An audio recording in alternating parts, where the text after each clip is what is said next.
Good evening everyone. Welcome to our channel All is Scholars. Today we will continue our previous chapter that is going on force and laws of motion and today is lecture number 4 of this chapter. So let's start. तो हमने study क्या देखा था inertia देखा था, inertia के types देख लिए थे। आज हम देखेंगे Newton's first law and second law. ठीक है, न्यूटन्स के फर्स्ट लॉ को हम पहले भी देख चुके, इनर्शिया को ही मतलब इनर्शिया का जो लॉ है वही आपका न्यूटन्स का फर्स्ट लॉ। तो एक्चुअली इसमें क्या है, हम इसको रिपीट कर देते हैं। इसका डेफिनेशन क्या है? If a body is at rest it will remains at rest and if it is in a motion it will remains in motion until and unless इसमें कोई एक्सटर्नल फोर्स अप्लाई ना किया जाए। और ये जो डेफिनेशन है ये तो आपको पूरी तरह से रट गया होगा अभी तक, आपको मेरे से ज्यादा अब आपको समझ में आता होगा। ठीक है, नेक्स्ट आपका हम क्या देखेंगे आज? न्यूटन का सेकेंड लॉ ऑफ मोशन देखेंगे। हम न्यूटन का सेकेंड लॉ ऑफ मोशन देखेंगे, लेकिन न्यूटन का सेकेंड लॉ ऑफ मोशन देखने के लिए उसके पहले हमें कई चीजें देखनी होगी, जैसे कि मोमेंटम क्या होता है। ठीक है, फोर्स का डेफिनेशन क्या है, फोर्स क्या एक्चुअली फोर्स किस तरीके से मोमेंटम से रिलेटेड है, तो इस तरह की चीजें देखनी होगी न्यूटन के सेकेंड लॉ को जानने से पहले।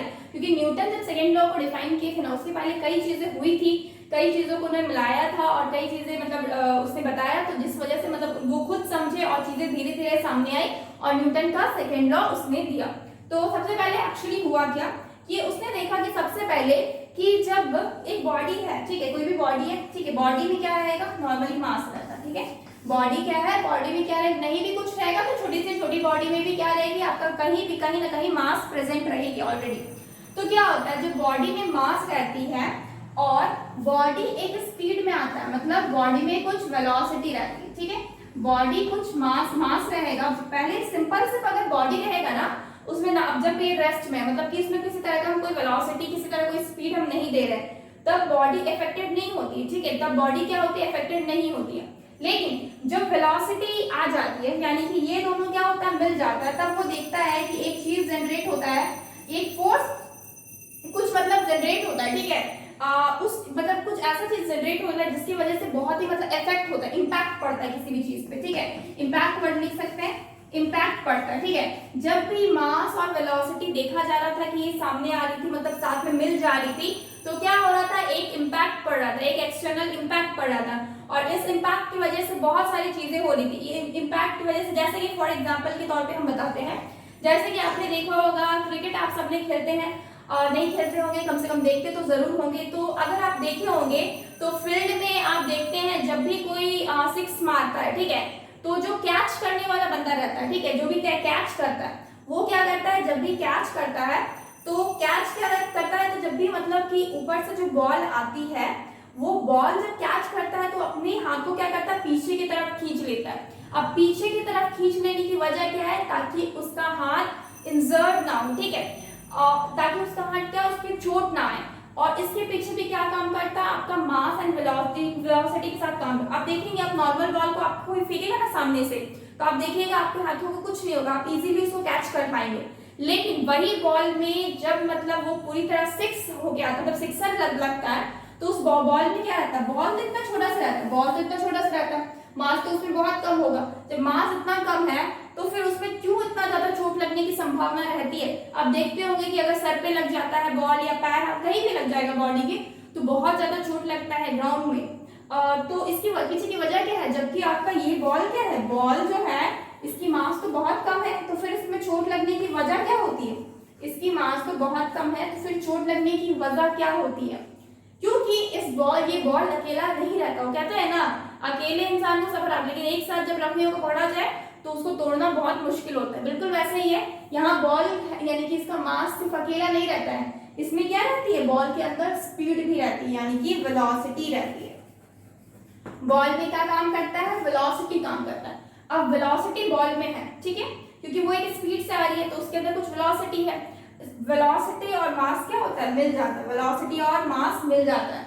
जब ये दोनों चीज मिल जाता है तो काफी, बोले ना अभी हम क्या बताएं कि जब मास और वेलोसिटी मिल जाती है तो एक इम्पैक्ट पड़ता है। क्या पड़ता है? एक इम्पैक्ट पड़ता है और इस इम्पैक्ट की वजह से जो फील्डर होता है, यानी कि जो कैच करता है, उसको क्या होता है? चोट लगने की संभावना बहुत ज्यादा हो जाती है, इनफैक्ट लगती ही है।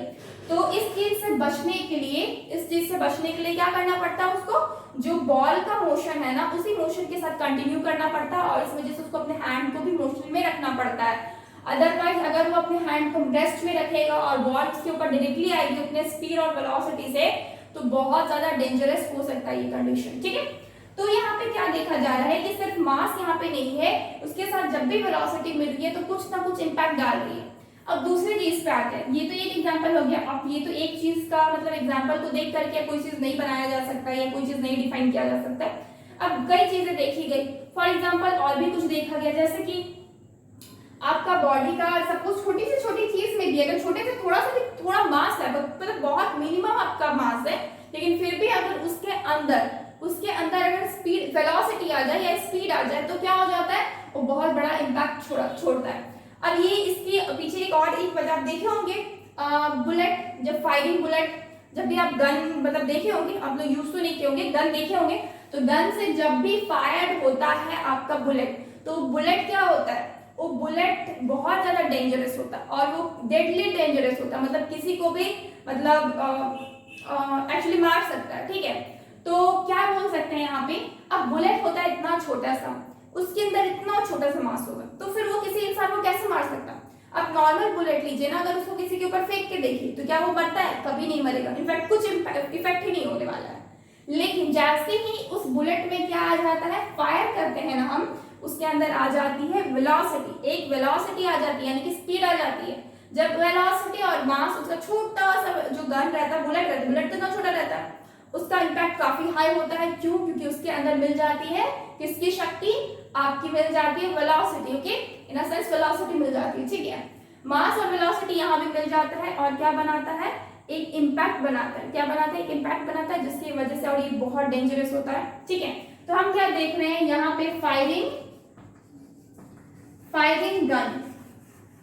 गन में भी क्या होता है, बुलेट जो रहता है उसकी मास बहुत कम रहती है, लेकिन उसमें जब वेलोसिटी आ जाती है, बुलेट में जब वेलोसिटी आ जाती है, तो ये मिलके अगेन ही क्या छोड़ता है, इम्पैक्ट छोड़ता है।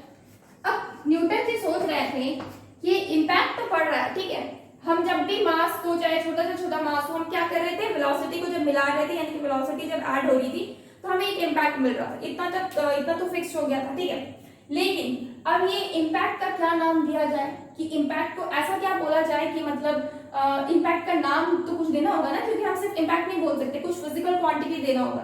तो उसी समय न्यूटन ने क्या डिस्कवर किया, मोमेंटम बनाया। ठीक है, मोमेंटम बनाया। उसने क्या कहा, जब भी मास को हम वेलोसिटी से मिलाएंगे, यानी कि प्रोडक्ट करेंगे, यानी कि product of mass and velocity will become momentum. यहां से जनरेशन किसका हुआ, मोमेंटम का जनरेशन हुआ, मोमेंटम का जनरेशन हुआ। ठीक है, मोमेंटम का जनरेशन, मोमेंटम, ठीक है, तो मोमेंटम का जनरेशन हुआ। तो वही चीज है, it is a physical quantity that is defined as the product of mass and velocity. It has both magnitude and direction. इसके पास मैग्नीट्यूड तो रहेगा ही और साथ में डायरेक्शन भी रहता है, क्योंकि इसके पास स्पीड भी होता है। और जब भी कोई भी ऐसी फिजिकल क्वांटिटी जिसके पास डायरेक्शन रहता है और इसके साथ साथ मैग्नीट्यूड भी रहता है, हम उसे क्या बोल देते हैं, एक वेक्टर क्वांटिटी बोल देते हैं। क्या बोल देते हैं, एक वेक्टर क्वांटिटी। यानी कि जो मोमेंटम है वो क्या है, मेरा एक वेक्टर क्वांटिटी है। क्या है, मेरा एक वेक्टर क्वांटिटी है। और ये जो वेक्टर क्वांटिटी है ना, वेक्टर क्वांटिटी, इसकी यूनिट क्या हो जाएगी। अब सबसे पहले तो इसको डिफाइन किससे करते हैं, इसको हम P से लिखते हैं। P से सिंबल का सिंबल क्या है, P। मोमेंटम का सिंबल क्या है, P। And P is equal to क्या होता है, m इंटू वी, यानी कि m इंटू वी, यानी कि मास इंटू वेलोसिटी। P यानी कि मोमेंटम, मोमेंटम क्या होता है, is equal to mass into velocity. ठीक है, mass into velocity. And momentum is a vector quantity, क्योंकि इसके अंदर क्या है, मैग्नीट्यूड भी है एंड डायरेक्शन भी है। और वैसे भी वेलोसिटी खुद में एक वेक्टर क्वांटिटी होती है। ये मास एक स्केलर क्वांटिटी है, वेलोसिटी एक वेक्टर क्वांटिटी, इस वजह से दोनों को मिलकर क्या बन जाता है, आपका वेक्टर क्वांटिटी बन जाता है। ठीक है, ये हम ऑलरेडी बता चुके हैं, यूनिट एंड मेजरमेंट में हम आई थिंक मोमेंटम का यूनिट बताए थे। ठीक है, तो यूनिट बताए थे और साथ में हम ये भी बताए थे कि ये वेक्टर क्वांटिटी है, एक स्केलर क्वांटिटी। तो मोमेंटम क्या है, एक वेक्टर क्वांटिटी है और इसको हम डिनोट करते हैं P से, and this is the product of mass and velocity. Clear. अब नेक्स्ट क्या है, अब इसकी यूनिट देखते हैं, ठीक है। तो हमें पता है मास की यूनिट क्या होती है, मास इनटू वेलोसिटी है ना, ये हम यूनिट निकाल भी सकते हैं, जरूरी नहीं कि हम हर यूनिट को याद रखें। P is equal to mass into velocity. P को डिफाइन किससे किया जाता है, मोमेंटम से। अब मोमेंटम को m से क्यों नहीं किया जाता है, क्योंकि m का मतलब क्या होता है, मास होता है, इसलिए कुछ एक्स्ट्रा ऐसा चीज देना पड़ता है कि हमें पता रहे कि P मतलब मोमेंटम होता है। अगर हम m लिखते हैं यहाँ पे तो यहाँ पे मास हो जाता है, मतलब m मास का भी मतलब क्या होता है, m। मास का सिंबल क्या है, m। तो अगर हम मोमेंटम का भी m रखते तो कंफ्यूज हो जाते हैं ना, तो इस वजह से मास का पहले ही ये हो चुका था, इंट्रोडक्शन हो चुका था, इसलिए पहले हम क्या किए, अब हम मोमेंटम को p से डिनोट किया गया। काफी समझदार थे साइंटिस्ट लोग, उनको पता था कि हम लोग को जाके बाद में प्रॉब्लम ना हो, इस वजह से मोमेंटम को हम लोग किससे डिनोट करते हैं, p से डिनोट करते हैं। मास की यूनिट क्या है, kg है, और वेलोसिटी की यूनिट क्या है आपका, मीटर पर सेकेंड, ठीक है, मीटर पर सेकेंड। तो हम लोग का मोमेंटम का यूनिट क्या होगी, kg मीटर पर सेकेंड, ठीक है। And this is the unit of the momentum, this is the unit of the momentum, clear. तो आई थिंक ये चीज समझ में आ गया। अब एक चीज निकलता है, जब हमारा मोमेंटम ऑलरेडी पता चल गया कि मोमेंटम क्या है और इसकी इंपैक्ट क्या होती है, और जब भी मास वेलोसिटी में मतलब ऐड होता है, प्रोडक्ट होता है, मतलब प्रोडक्ट किया जाता है, तो क्या होता है, एक गहरा इंपैक्ट होता है, उसका नाम हम क्या दे दिए, मोमेंटम। अब एक और चीज सामने आ रहा था, rate of change of momentum, ठीक है। मोमेंटम का रेट ऑफ चेंज हमें क्या दे रहा था, फोर्स दे। पहले फोर्स जो था वो बस हम इससे इस तरह से डिफाइन कर सकते किए थे कि पुश, कुछ भी पुश हो या फिर पुल हो, वो मेरा क्या हो गया, फोर्स हो गया। कुछ भी पुश हो या फिर पुल हो तो वो मेरा क्या हो गया, फोर्स हो गया। लेकिन जैसे ही मोमेंटम डिफाइन हुआ, एक और टर्म फोर्स का आ गया। फोर्स का क्या आया, rate of change of momentum, उसको भी हम क्या बोलने लगे, फोर्स बोलने लगे। अब rate of change of momentum क्या होता है, जैसे कि ये डेल पी हो गया एंड ये डेल आपका टी हो गया, यही तो rate of change of momentum हुआ। तो ये क्या हो गया, rate of change of momentum हो गया। ये क्या हो गया, ये जो होल है ये क्या हो गया, rate of change of momentum हो गया, rate of change of momentum हो गया, ठीक है। और इसी का क्या नाम हम दिए, फोर्स नाम। इसी को क्या डिफाइन किया हम, फोर्स। यानी कि फोर्स थोड़ा सा एडवांस हो गया, पहले थोड़ा छोटा बच्चा था, अभी थोड़ा बड़ा हो गया एक्चुअली। तो फोर्स क्या हुआ, अब हमें इसको मोमेंटम के टर्म में किस तरह से डिफाइन करते हैं, हम लिखते हैं rate of change of momentum को हम क्या बोलते हैं, फोर्स बोलते हैं। अब से बोलने से तो नहीं हो जाता ना, अब इस चीज को मुझे प्रूफ भी करना पड़ेगा कि किस तरीके से रेट ऑफ चेंज ऑफ ये rate of change of momentum हम लोग का फोर्स होता है, ये किस तरीके से होगा। अब हमारे न्यूटन जी क्या करते हैं, एक मैथमेटिकल डेरिवेशन देते हैं। देखिए कभी भी क्या होता है ना कि जब भी हम किसी चीज को मतलब कोई लॉ देते हैं, जैसे कि ये सेकंड लॉ है, ठीक है, जब भी हम लॉ देते हैं ना तो हम सिर्फ लॉ नहीं ऐसे ही नहीं दे सकते कि हाँ भाई देखो ये मेरा लॉ है, हम बता दिए कि P is equal to mv, ये मेरा लॉ हो गया। नहीं, कभी नहीं, किसी भी कीमत में इस तरीके से नहीं बताया जा सकता। हमेशा एक मैथमेटिकल डेरिवेशन को प्रूफ करना पड़ता है, और प्रूफ के लिए आपको डेरिवेशन चाहिए, मैथमेटिकल डेरिवेशन चाहिए, ठीक है। तो अब प्रूफ करना था, तो न्यूटन ने क्या किया, अब इसको प्रूफ करने के लिए उन्होंने मैथमेटिकल डेरिवेशन दिया, जो अब हम देखेंगे। लेकिन उससे पहले हम ये देख लेते हैं कि ये क्या है नेक्स्ट आपका। The rate of change of momentum of an object is proportional to the applied unbalanced force in the direction of force.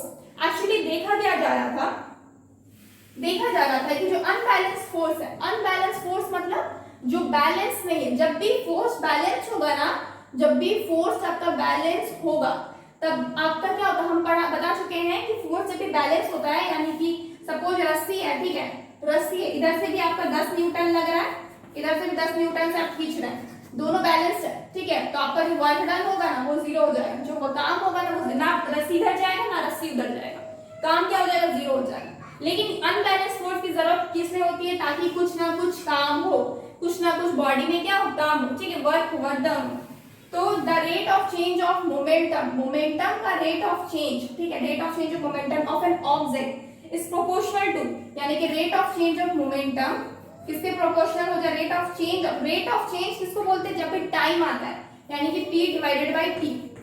ये आपका किसका प्रोपोर्शनल है, बोला जा रहा है proportional to the applied unbalanced force, किसका, अनबैलेंस्ड फोर्स का, अनबैलेंस्ड फोर्स का, ठीक है,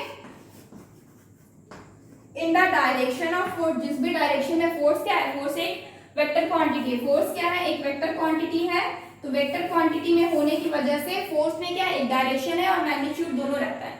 तो जो rate of change of momentum है ना वो किसके प्रोपोर्शनल हो जाता है, अनबैलेंस फोर्स का। अब ये किस तरीके से होता है इस चीज को हम प्रूफ करेंगे, ठीक है, इस चीज को हम प्रूफ करेंगे और वही मेरा सेकंड लॉ ऑफ क्या होगा, न्यूटन होगा। तो इसको रफ करते हैं थोड़ा।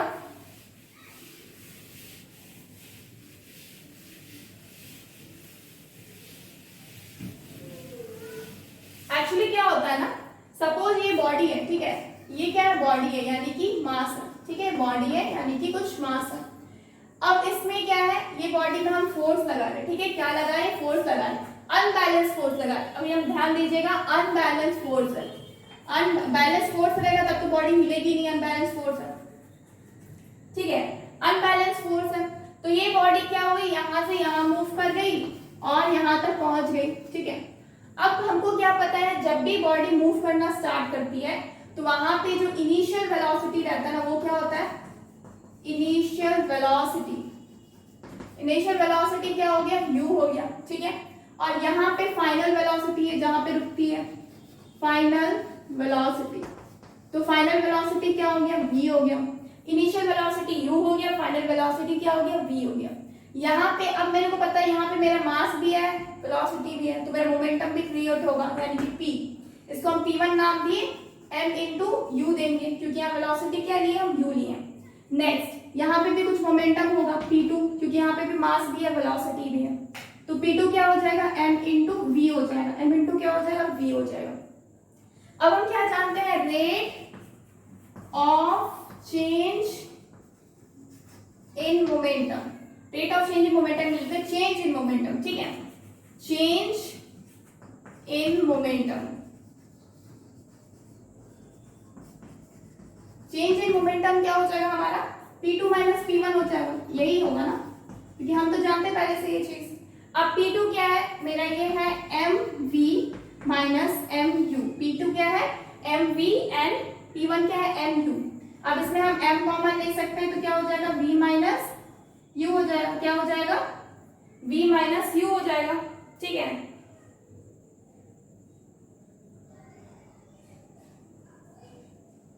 v माइनस u हो जाएगा। एक मिनट, ये मेरा रेट ऑफ चेंज ऑफ क्या है, मोमेंटम। ये मेरा क्या है, rate of change of momentum है, ठीक है, रेट ऑफ, सॉरी यहाँ पे ना एक t काम कर रहा है, ठीक है, यहाँ पे ना कुछ टाइम पे पहुंचा होगा ना, यहाँ से वहां तक, एक स्टेट से दूसरे स्टेट पे पहुंचने के लिए क्या लेगा, कुछ ना कुछ टाइम लेगा, ठीक है, कुछ ना कुछ क्या लेगा, टाइम लेगा, ठीक है। तो ये क्या हो जाएगा, v और u, ये हम लोग का जो है m इंटू a हो जाएगा क्योंकि a क्या है, मेरा एक्सेलरेशन है और इसका फॉर्मूला क्या होता है, v minus you divided by T. v minus you divided by T होता है, यानी कि एक्सेलरेशन क्या होता है, v minus you divided by T, यानी कि ये मेरा क्या हो जाएगा, पूरा टर्म मेरा a हो जाएगा, यानी कि f जो आया ना, rate of change of momentum क्या होता है मेरा, f होता है फोर्स इज इक्वल टू क्या हो गया, m a हो गया, इज इक्वल टू क्या हो गया, m a। नेक्स्ट क्या है, ये आपका चेंज इन मोमेंटम है, ठीक है, change in momentum p2 minus p1 हुआ तो ये आपका इतना हो गया, ठीक है। हम इसको अलग से भी कर सकते हैं, जैसे कि आपका इतना निकला ना, ये कितना निकला, mv माइनस mu हुआ, ये m आपका ब्रैकेट में v माइनस u हो गया। अब मेरे को पता है आपका जो फर्स्ट लॉ था किसका, मोशन का, उसमें क्या था आपका v, उसमें क्या था v plus ut, v plus ut is equal to, sorry क्या था, at ना, ये at हो जाएगा, at is equal to v। अच्छा हाँ, आपका जो फर्स्ट लॉ ऑफ मोशन था, फर्स्ट लॉ ऑफ मोशन, उसमें क्या था, u plus at is equal to कितना था, v is equal to u plus at था। और इसी फॉर्मूला से हम एक्सेलरेशन निकाले, यानी कि u को इस साइड कर दिए तो माइनस u हो गया, और हम क्या किए, t को नीचे ले आए, यानी कि a इज इक्वल टू क्या हो गया, v minus you divided by t, यानी कि एक्सेलरेशन इज इक्वल टू क्या हो गया, चेंज इन वेलोसिटी हो गया, change in rate of velocity हो गया, ठीक है। तो ये क्या है, चेंज इन मोमेंटम। अब हम क्या कर सकते हैं, rate of change in momentum.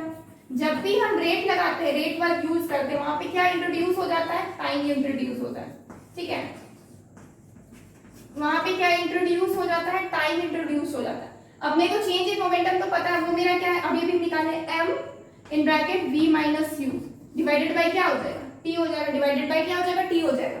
अब v minus you divided by t क्या है, v minus you divided by T क्या है, ये आपका है a, तो क्या हो जाएगा, ये आपका f हो गया, f is equal to m a हो जाएगा। ठीक है, ये आपका प्रूफ हो गया। क्या हो गया, rate of change in momentum क्या था, ये हम लोग जब फोर्स का डेफिनेशन पढ़े थे हम ऑलरेडी देख चुके थे। Rate of change in momentum क्या था, मेरा फोर्स था यानी कि f, यानी कि ये मेरा फोर्स है दैट इज f, और इज इक्वल टू क्या हो जा रहा है m in bracket v minus you divided by t। v minus you divided by t क्या है, ये मेरा a है यानी कि एक्सेलरेशन, m क्या है मेरा मास, एंड f क्या है फोर्स, यानी कि फोर्स किस तरह से डिफाइन हो गया, तो ये मेरा क्या हो गया, मैथमेटिकल डेरिवेशन हो गया, ये मेरा मैथमेटिकल डेरिवेशन हो गया एंड ये प्रूफ हो गया। ठीक है, ये क्या हो गया, प्रूफ हो गया। यानी कि न्यूटन का सेकंड लॉ ऑफ मोशन अगर डायरेक्टली पूछा जाए तो वो क्या है, rate of change in momentum है, यानी कि हम क्या बोल सकते हैं, F is equal to M A, F is equal to क्या है, एम ए। ठीक है, so this is our second law of motion, this is our second law of motion. Okay, next क्या है, अगर हम 1 यूनिट फोर्स का force आने के बाद क्या हो गया, अब उसका यूनिट डिफाइन करना था, तो न्यूटन ने क्या किया, 1 यूनिट ऑफ फोर्स को डिफाइन किस तरीके से किया, 1 unit of force is defined as the amount of that produce an acceleration of 1 meter per second square in an object of 1 kg mass। ऐसा unit of force is Newton, उसने अपने नाम से क्या रख लिया, न्यूटन रख लिया। हम लोग लिखते हैं तो नॉर्मली 1 न्यूटन लिखते हैं इस तरीके से, और जब हम इसको स्पेलिंग में लिखते हैं तो किस तरह से लिखते हैं, 1 न्यूटन। ठीक है, इस तरीके से लिखते हैं स्मॉल एन, और इसमें कैपिटल एन से जब हम इसको डिनोट करते हैं। ठीक है, उसने क्या किया, 1 यूनिट अगर न्यूटन को डिफाइन करना है तो वो क्या है, मेरा m इंटू p होता है ना, m इंटू a होता है, तो m क्या है, यहाँ पे 1 kg ऑफ मास लिया गया, 1 kg of mass, 1 kg of mass, और एक्सेलरेशन क्या होता है, 1 मीटर पर सेकेंड स्क्वायर। ठीक है, इसको लिया गया और दोनों को जब मल्टीप्लाई किया गया तो हम मेरा क्या निकल गया, फोर्स निकल गया, और फोर्स का यूनिट क्या हो गया, kg मीटर पर सेकेंड स्क्वायर। इतना बड़ा यूनिट लिखने का जरूरत नहीं है, मतलब इतना बड़ा, बहुत ज्यादा बड़ा यूनिट हो गया हम लोग का फोर्स का, इस वजह से उसको छोटा करना था तो किस अपने नाम पे ही कर दिया, दैट इज न्यूटन। और हम इसको, इसलिए फोर्स का यूनिट क्या है, न्यूटन से हम डिफाइन करते हैं, हम लोग कहते हैं कि न्यूटन इज द यूनिट ऐसा unit of the force. Okay, तो ये था आपका फोर्स का, आपका न्यूटन का क्या हो गया, ऐसा यूनिट। एक और यूनिट होता है डाइन। ठीक है, DYNE डाइन। ठीक है, 1 डाइन इज इक्वल टू होता है 10 टू दी पावर 5, नहीं sorry, 1 Newton is equal to होता है आपका 10 टू दी पावर 5 डाइन। ठीक है, ये भी आपका एक यूनिट होता है। ठीक है, 10 टू दी पावर 5। ठीक है, तो ये भी बस याद रखिएगा, ये आपका 1 Newton is equal 10 to the power 5 dyne होता है। नेक्स्ट आपका सेकेंड लॉ ऑफ मोशन का स्टेटमेंट क्या है, the rate of change of momentum of a body, rate of change of momentum of a body, ध्यान दीजिएगा, क्या rate of change of momentum of the body, rate जहां पे आ जाता है वहां पे टाइम आ जाता है, यानी कि रेट ऑफ चेंज यानी कि del P divided by del T is directly proportional to the force applied on it. ये डायरेक्टली किसके प्रोपोर्शनल होता है, जिस फोर्स जो अप्लाई किया जाता है ना उसके, and the change of momentum take place in the direction in which the force applied to it। और यही क्या है एक्चुअली, यही जो है ये डायरेक्टली प्रोपोर्शनल किसके रहता है, फोर्स के, force is applied on it and the change in the momentum takes place the direction in which the force is applied on it। और एक्चुअली यही क्या है आपका फोर्स है, एक्चुअली यही क्या है, फोर्स है, और ये जो फोर्स है ना, और यही आपका कितना है, m इंटू ए, बॉडी में क्या है, कुछ मास है, और बॉडी में क्या है, कुछ acceleration, del P divided by del T is equal to क्या है, आपका मास है, and is equal to m into a, m क्या है आपका मास और a क्या है एक्सेलरेशन। तो यही चीज है actually, and this is the second law of Newton. If you want take a screenshot.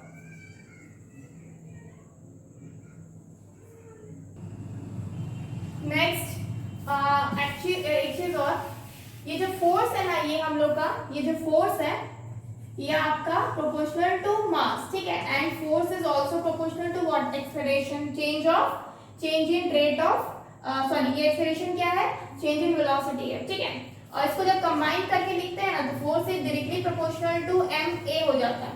जब इस प्रोपोर्शनलिटी को हटाया जाता है तो क्या होता है, इक्वल टू का साइन होता है, एंड वी राइट के एम ए, एंड के क्या है, एक कांस्टेंट टर्म है, के क्या है, एक कांस्टेंट टर्म है। एक 1 न्यूटन को डिफाइन करने के लिए, 1 न्यूटन को डिफाइन करने के लिए के को क्या लिया गया, 1 लिया गया। ठीक है, के को क्या लिया गया, 1 लिया गया। के इज इक्वल टू 1। और यहाँ पे जो m है ना उसको भी 1 लिया गया, क्योंकि हम 1 न्यूटन को डिफाइन कर रहे हैं 1 kg। ठीक है, और यहाँ पे जो a है वो कितना है, 1 मीटर पर सेकेंड स्क्वायर। ठीक है, जब इन सबको पुट किया गया तो f कितना आ गया, f is equal to 1 newton आ गया। f इज इक्वल टू क्या आ गया, 1 न्यूटन आ गया। हम लोग इसके बाद से क्या जानते हैं कि अगर 1 यूनिट का अगर फोर्स लगता है तो क्या हो जाएगा, F is equal to 1 Newton. Okay, so this is the definition of 1 Newton. Force तो पता ही है कि वो क्या है, एक फोर्स क्या है, एक वेक्टर क्वांटिटी है। फोर्स के बारे में बहुत सारी चीज जान लिए। फोर्स क्या है, एक वेक्टर क्वांटिटी हो जाता है, वेक्टर क्वांटिटी हो जाता है। और इसके अंदर क्या है, आपका मैग्नीट्यूड भी है एंड डायरेक्शन भी है। ठीक है, एंड डायरेक्शन। और इसका डेफिनेशन हम ऑलरेडी देख चुके हैं, क्या है, rate of change in momentum. ठीक है, we can say the rate of change in momentum, यानी कि F is equal to del P divided by del T। और जब न्यूटन का सेकेंड लॉ आया और उसको प्रूफ किया गया तो हम लोग के पास एक और फॉर्मूला आ गया, that is F is equal to ma। F is equal to what, ma। और इस फॉर्मूले को हम बहुत ज्यादा यूज भी करते हैं। ठीक है, इसके अलावा एक और चीज, अगर हम न्यूटन के लॉ से मतलब न्यूटन के फर्स्ट लॉ से अगर फर्स्ट लॉ को अगर सेकंड लॉ से डिफाइन करें तो क्या हो जाता है, F इज इक्वल टू क्या हो जाता है, ma हो जाता है। इज इक्वल टू a क्या है आपका, v माइनस u होता है। ठीक है, v minus u divided by t हो जाता है। ठीक है, अगर मेरा u आपका यानी कि इनिशियल जो आपकी वेलोसिटी है वो 0 हो जाए, अगर इनिशियल वेलोसिटी आपकी 0 हो जाए तो क्या हो जाएगा, अगर फाइनल वेलोसिटी आपकी 0 हो जाए तो क्या हो जाएगा, यानी कि आपकी वेलोसिटी आपकी 0 हो जाए। मान लीजिए आप मास में कोई वेलोसिटी आप ये नहीं कर रहे, u is equal to 0, v is equal to what 0, मतलब कि बॉडी क्या है आपका रेस्ट में है। ठीक है, बॉडी क्या है आपका रेस्ट में है, यानी कि m इंटू क्या हो जाएगा, 0 हो जाएगा। ये होल 0 हो गया तो 0 हो जाएगा, यानी कि सॉरी एक चीज हम मिस्टेक कर रहे हैं एक्चुअली, सॉरी इधर आपका जो f है ना इसको किससे डिफाइन कर देंगे हम, p डिवाइडेड बाई t से। ठीक है, p डिवाइडेड बाई t से। सो यहाँ पे हम क्या कर रहे हैं, हम प्रूफ कर रहे हैं first law by using second law.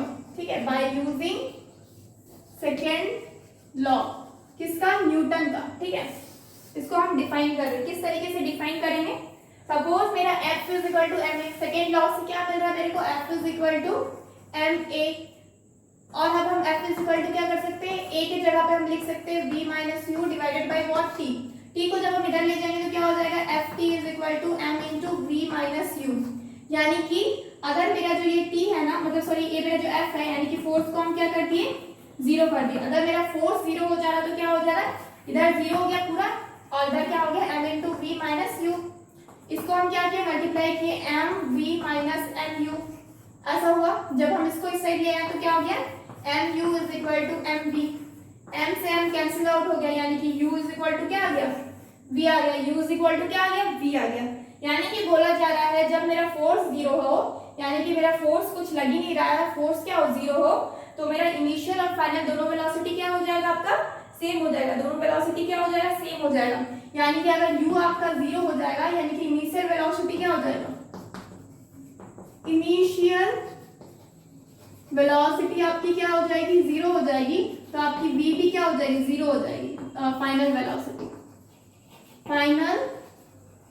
Velocity भी क्या हो जाएगी, 0 हो जाएगी। यानी कि बॉडी क्या हो जाएगी, रेस्ट में रहेगी। बॉडी क्या है, रेस्ट में रहेगी। ठीक है, तो हम क्या किए, यही मेरा फर्स्ट आपका लॉ था, क्या था, जब भी मेरी बॉडी रेस्ट में है तो रेस्ट में ही रहना चाहती है, जब भी मेरी बॉडी क्या हो, अगर मोशन है तो मोशन में ही रहना चाहिए, जब तक उस पर कोई एक्सटर्नल फोर्स ना लगे। फोर्स क्या है, यहाँ पे 0 हो गया, फोर्स अगर 0 होने की वजह से क्या हो रहा, दोनों आपका क्या, फाइनल और इनिशियल वेलोसिटी क्या है, दोनों तो आपका सेम हो गया। तो ये कब पॉसिबल है, जब आपका 0 हो, फाइनल भी 0 हो और इनिशियल भी क्या हो, 0 हो। तो इस तरह से मेरा ये फर्स्ट लॉ प्रूफ हो गया किससे, यूजिंग सेकेंड लॉ। सो ये आपका क्या हो गया, आपका सेकेंड लॉ कंप्लीट होता है। इसके कुछ एग्जांपल्स है, जैसे कि क्रिकेटर आपका मतलब जब भी बॉल ऊपर से आता है तो क्या करता है, अपने हैंड को पीछे कर लेता है। तो ये किसके एग्जांपल्स है, आपका सेकेंड लॉ के एग्जांपल्स है। ओके, इसके अलावा हम देखते हैं कि कोई भी ग्लास को अगर सैंड में छोड़ा जाए तो ग्लास नहीं टूटती है, ब्रेक नहीं करती है, लेकिन जब भी उसको नॉर्मल फ्लोर में छोड़ा जाए तो ब्रेक कर जाती है। तो इसके पीछे भी जो वजह है ना आपका, यही है क्या, force F is equal to ma। तो ये ग्लास क्या है, कुछ मास रखता है, कुछ वेलोसिटी के साथ जब वो गिरती है ना, तो फ्लोर में मतलब उसी वेलोसिटी को कंटिन्यू रखना चाहती है, तो एक इम्पैक्ट पड़ता है मोमेंटम की वजह से। क्या हो जाता है आपका, उस मोमेंटम की वजह से, मतलब F is equal to ma, तो उसमें कुछ मास रहता है, बॉडी में कुछ वेलोसिटी रहता है, इस वजह से क्या होता है, वो टूट जाता है। लेकिन जैसे जब वो सैंड में गिरती है ना, तो उसको ना मतलब वो सैंड के तुरंत, जैसे कि सैंड का लेयर यहाँ तक है तो वो यहाँ तक नहीं जाती है, वो थोड़ा सा मतलब क्रिएटर टाइप का क्या बनाती है, एक आपका स्ट्रक्चर बनाती है, यानी कि थोड़ा सा धंसती है। तो जब ये धंसती है ना, तब तक उसका फोर्स क्या हो जाता है, आपका फोर्स उसका कम हो जाता है, मोमेंटम कम हो जाता है, स्पीड कम हो जाती है, और वो ग्लास ब्रेक होने से बच जाता है। तो ये कुछ एग्जांपल्स हैं, we will see later on इसके एग्जांपल्स को। ओके, तो फ्रेंड्स आज के लिए इतना ही रखते हैं। Please like this video and subscribe our channel Olly Scholars, that is Olly Scholars, and download our app, that is CSCS India.com. Please subscribe our channel and download our app for more videos. Thank you so much. Goodbye and take care.